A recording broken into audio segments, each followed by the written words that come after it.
VVK วีล็อกเกอร์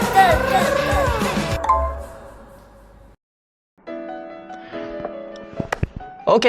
สบายดีทุกคนเนาะมื้อนี้เฮาสิมารีแอคชั่นเพลงของศิลปินที่เฮามักที่สุดในโลกเนาะเฮา FC แห้งเลยเนาะ Yeah today I'm wanna go to reaction คลิปศิลปินนั่นก็คือ Hell VVK and T James you know Yeah นะเดี๋ยว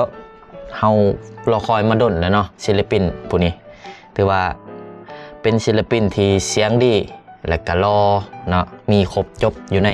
ศิลปิน2คนนี้เนาะ Hell VVK กับ T James you know โอเคเดี๋ยวมารีแอคชั่นเพลงเลยตอนนี้เพื่อบ่เป็นการเสียเวลาเนาะเพลงที่เฮาสิรีแอคชั่นมื้อนี้ชื่อเพลงว่าจีบสาวมงยอดวิวตอนนี้ก็ 2,600 แล้ว One Day 2,600 คือว่า thank you so much everyone เนาะที่ปั่นวิวสวย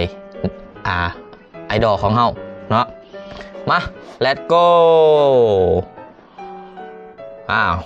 โฆษณาเนาะเอาลืมแป๊บนึงเนาะต้องใส่สะเบาก่อนสะเบาใส่มา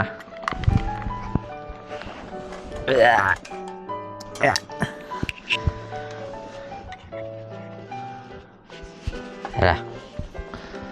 ทางนี้ไม่นึง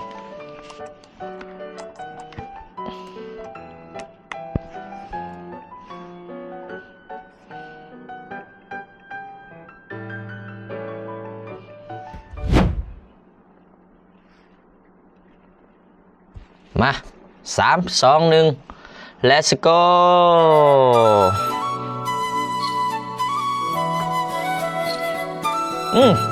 ดนตรีมวนวะเสียงคุยพี่เจมส์ยูโน่เห็นยังโอ้เห็นผู้สาวโอ้ได้ผู้สาวเพิ่นวะโอ้ไปเลยเนาะแหววีเคกับไปหาก่อนหมู่เลยเป็นแนวฮิปฮอป R&B เนาะเจ้าหน้าหักหลายๆเด้อก่อนสิรู้เตี้ยเนาะฟังเบิดมือแล้วทุกคนเนาะก็เลยห้องได้เนาะจีบสาวมงยากบ่คันบ่ยากนี่ไปจีบเลยเนาะ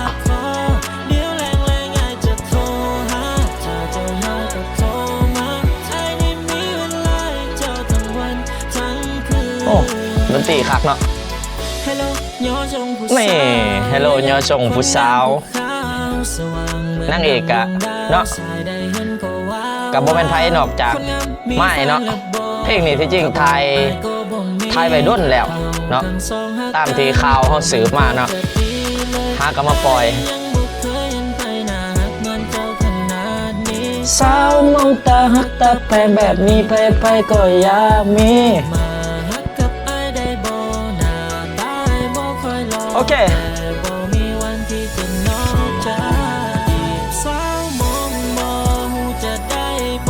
โอ้ถอนหุบตีทูจะได้นี่แปลว่ากูรู้ก็เจ้าหน้าหักหลายๆเด้อก่อนสิรู้เตี้ยเห็นแบบแปลกไอ้จนเพ้ออยากได้เจ้าเป็นเมีย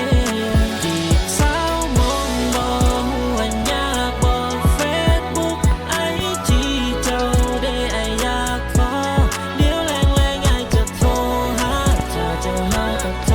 มาไอ้นี่มีเวลาเจ้าทั้งวันทั้งคืนมาแล้วที่เจมส์ยูโนมาแล้วว้าวโคตรเท่เลยวะ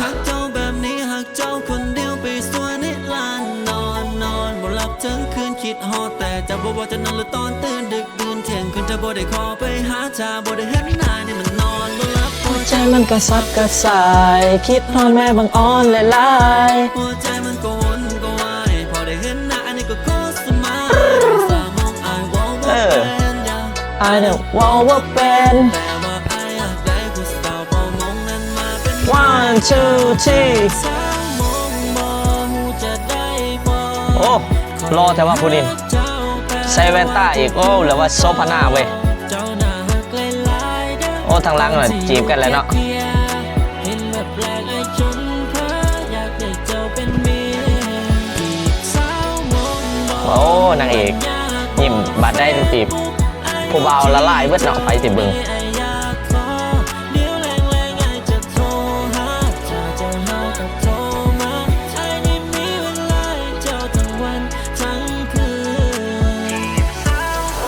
ว้าวเจ้าหน้าหักหลายๆนะก่อนสิรูเตี้ยเตี้ย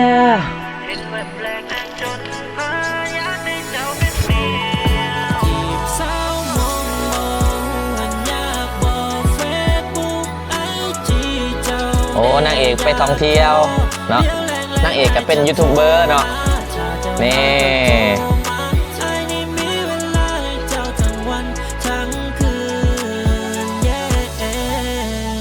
ยางลินเบิ่งดอกใหม่เนาะเบิ่งดอกจำป้าสิ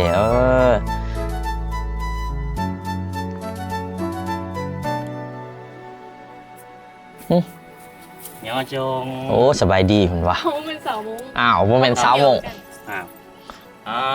เป็นนักท่องเที่ยวเนาะสาวสุดใสสินะโอ้แล้วคิดว่าสาวมงเนาะอ้าวแล้วบัด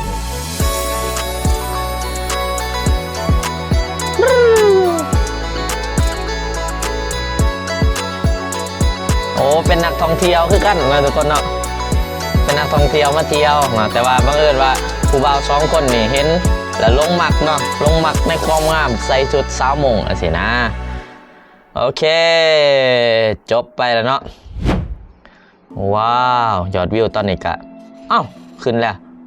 2,700 แล้วว้าว1 วัน 2,700 ถือว่าไวแห้งเนาะ thank you เนาะขอบใจทุกคนเนาะว้าวขอบใจเนาะมาเดี๋ยวมาลุ้นเบิ่งว่า1 วัน 2,000 2 วัน 4,000 3 วัน 6,000 5 วัน 11,000 100 วันล้านวิวแน่เห็นบ่ทุกคนโอ้ถือว่าเนาะ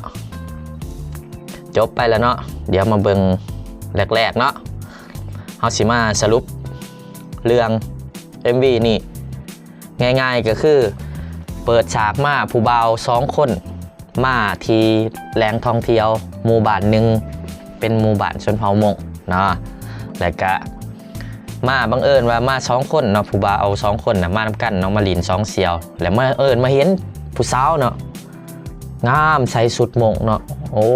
ยางมาแบบออร่าสว่างแล้วหลังจากนั้นก็เขาไปจีบเนาะเฮ็ดเพลงจีบล่มอาสิถามเบิ่งว่ามีแฟนหรือบ่อาจารย์นะสินะว่าบางทีจีบติดเนาะแต่ว่าน่าจะสู่บ่าวหำหน่อยบ่ได้เนาะเพราะว่าผู้นี้บ่าวหำหน่อยจองแล้วอ้าวก็ประมาณนี้เนาะแล้วหลังจากสุดท้ายก็มาถามทักทายเบิ่งเอาความกล่าวมาเนาะเขาไปทักทายเบิ่งว่าสบายดีสุดท้ายมาหูว่าเป็นผู้สาวลาวคือกันแต่ก็มาเป็นนักท่องเที่ยวคือกันเนาะมาเที่ยวแล้วก็เซาสุดโมงใจเนาะแล้วก็หลังจากนั้นก็บ่เป็นยังเนาะสาวลาวหรือสาวโมงก็มักเบิดเนาะอ้าวแต่ว่าเฮายอมรับเนาะใน MV นี่เอกลักษณ์คือสุดเนาะสุดโมงนี่งามแฮะเฮาเฮ็ดเพลงโมง 3-4 เพลงเฮาเห็นแบบชุดโมงมันมีลวดลายแบบสีสันแบบเป็นเอกลักษณ์เนาะงามนะแต่ละชุดแต่ละชนเผ่าก็มีเอกลักษณ์งามไปแต่ละแบบของทุกคนเนาะมาขอบใจทุกคนเนาะยอดไลค์242ตอนนี้วิวกะ 2,700 แล้วเนาะมาเบิ่งคอมเมนต์เนาะบัดนี้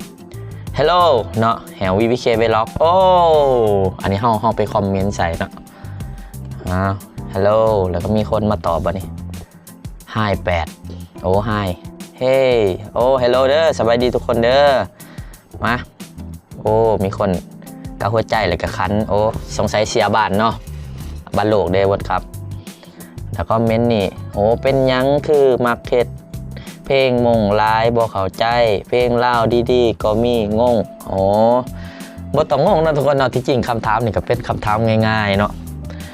ที่จริงเฮาเป็นศิลปินกับคันชิเว้าก็ยังบ่ทันกล้าเว้าเป็นศิลปินหรอกเป็นนักร้องแบบมือสมัครใหม่เนาะค่อยๆเฮ็ดค่อยๆอันนี้ไปแต่ว่าเป็นยังเฮาจึงเฮ็ดเพลงมงเพราะว่า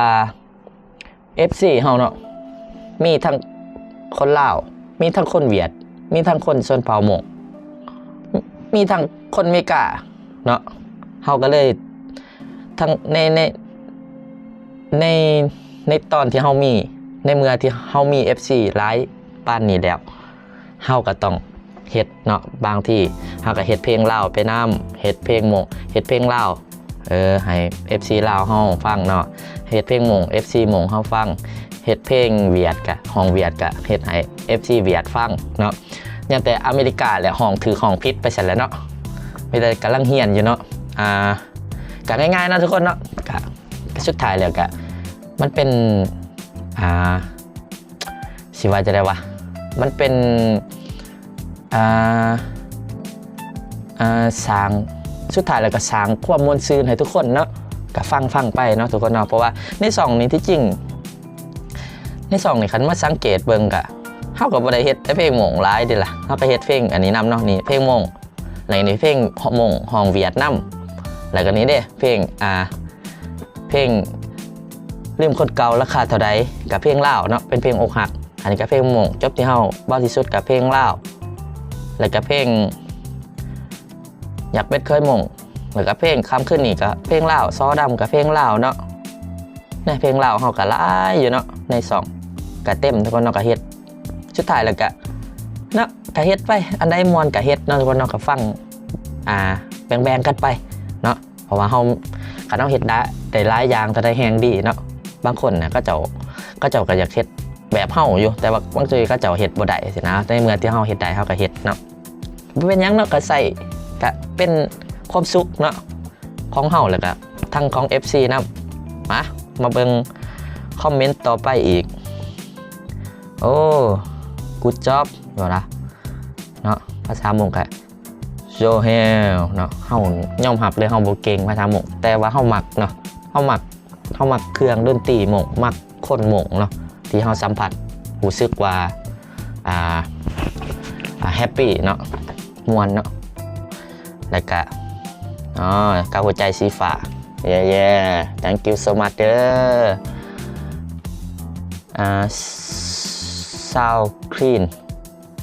sound clean แปลว่าบ่เป็นหยังเนาะ Google ให้ Google สวยเนาะมาภาษาเป็นภาษาไทยฮะเฮานี่ได้ทั้งเวียดทั้งไทยทั้งลาวเนาะก็แปะใส่กันไปเดี๋ยวมาเบิ่งว่าคำนี้แปลว่าหยังฟังดูดีมากฟังแบบมันดีเนาะ thank you so much เด้อ thank you เด้อขอบใจหลายๆเด้อแล้วก็ amazing video thank you so much thank you เนาะแล้วก็Mr. Bank Fun เขามาคอมเมนต์เนาะ sound nice bro thank you bro thank you มวนเนาะขอบใจหลายๆเด้อ damn look at my ว้าวแบบไม่ลูกนี่ดูดีแห้งสินะแปลไปฉันแล้วทุกคนบ่ฮู้ว่าถูกหรือบ่เนาะตามที่เข้าใจว้าวบิ๊กปอมออไนมาวะเนาะบิ๊กปอมนี่หายตัวไปโดนแห้งแล้วทุกคนเนาะบ่ได้ปล่อยเพลงใหม่เนาะถือว่ากะเนาะเดี๋ยวเขายังมีคลิปที่จะไปหาบิ๊กปอมอยู่แต่ว่ายังถาเวลาว่างอยู่เนาะยังบ่ทันเวลายังบ่ทันแมทเซนกันนะยังบ่ทันตรงกันมาอันนี้ FC หม่งคอมเมนต์เดี๋ยวมีอันนั้นบ่แปลหม่งบ่ให้เบิ่งกันเด้อมีมา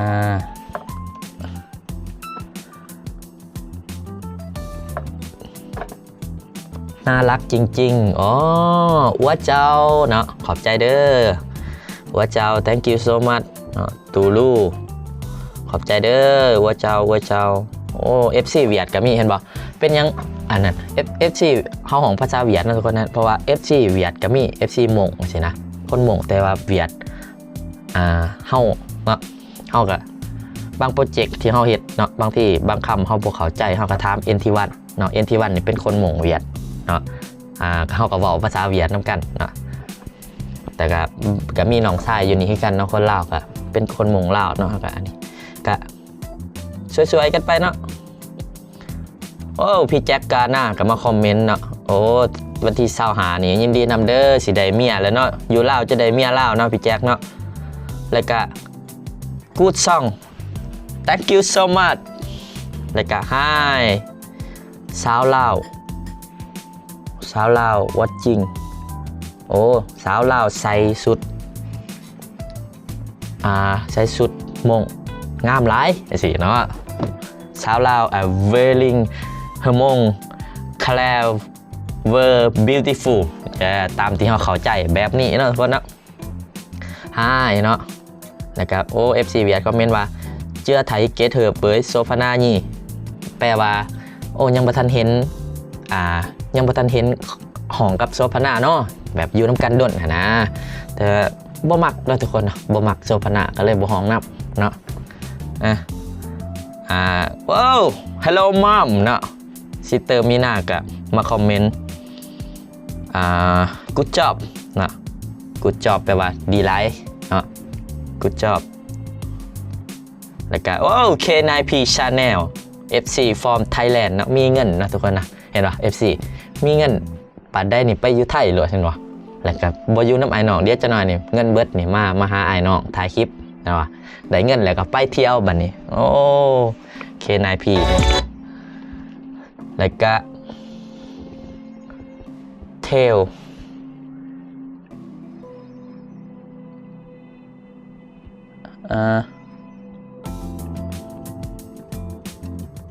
Tail แล้วว่าช่วยบอกหน่อยว่าเนื้อเพลงว่าอย่างไรบ้างอ๋ออยากอันนี้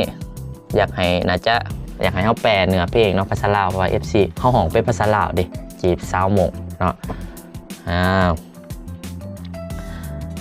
โอเคเนาะคอมเมนต์กับเบิร์ดซัมนี่เนาะทุกคนเนาะก็ขอบใจทุกคนเนาะที่ฟังเพลงนี้เนาะเดี๋ยว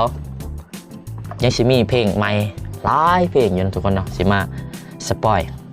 บ่แม่นสปอยสิมาปล่อยทุกคนเบิ่งก็มีทั้งเพลงลาวนำก็มีเนาะเพลงลาวเพลงอกหักอันสินะก็หลายเนาะแล้วก็เพลงแบบม่วนๆก็มีหลายแล้วก็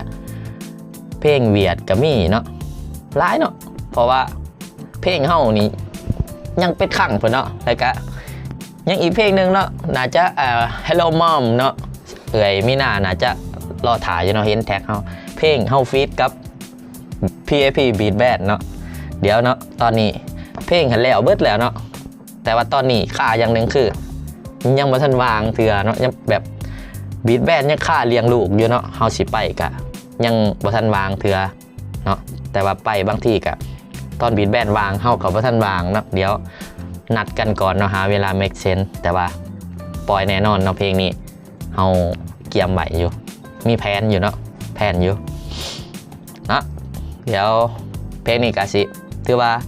ปล่อยไปแล้วซิงเกิลเพลงหนึ่งเดี๋ยวเจอกันต่อไปเนาะเพลงต่อไปสิเป็นเพลงยังมาลุ้นกันเนาะแล้วก็ฝากทุกคนเนาะติดตามไว้เนาะส่อง Heavy VK เนาะคนที่รอที่สุดในลูกเคยใส่หม้อเนาะแล้วก็ส่อง Heavy VK Vlog นี่เนาะใครที่บ่ทันติดตามก็อย่าลืมกดใส่กระลิ่งติดตามในเด้อเนาะแล้วก็ส่องนี้นำเนาะ2เนาะเดี๋ยวก็สิอัปเดตให้ทุกคนเบิ่งเนาะคอนเทนต์ยังม่วนๆเนาะคอนเทนต์ได้ม่วนกับเบิ่งม่วนนะทุกคนเนาะคอนเทนต์ได้บ่ม่วนกับเบิ่งเนาะทุกคนเนาะสวยๆกันไปเนาะทุกคนเนาะโอเคเนาะบ๊ายบายทุกคนคลิปเฮาก็สิจบเพียงเท่านี้บ๊ายบาย Hello Mom thank you so much อัวเจ้ากำมืนบ๊ายบายจีบสาวมองบ่ฮู้ว่ายากบ่